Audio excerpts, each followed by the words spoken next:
Last month, the U.S. Census Bureau released a report analyzing the quality of the 2020 census data. They concluded several population groups were likely undercounted, including the Black and Hispanic populations, and of particular note in Montana, American Indians. The Census Bureau's post-enumeration survey says the overall population numbers were fairly accurate, especially given the challenges they faced during the pandemic.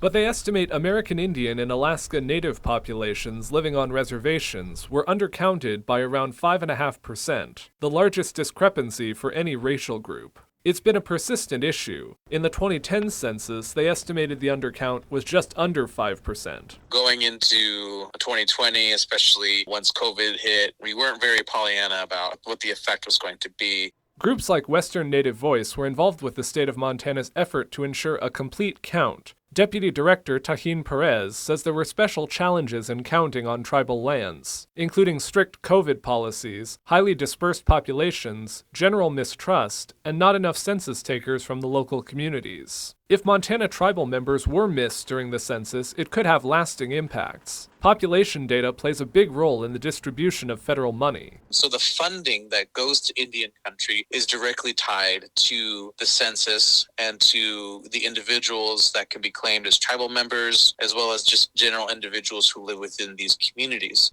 The census results will also determine Montana legislative districts. Perez believes the undercount could have an impact on Native voters' influence. Is really at risk the chance of underrepresentation of Native Americans in our legislature, which would be a rollback of the progress that has been fought for generations to this point. So this really has far-reaching consequences. Census Bureau leaders say they'll work with tribes in the coming years to find ways to get more accurate counts on reservations. In Helena, Jonathan Amberian, MTN News.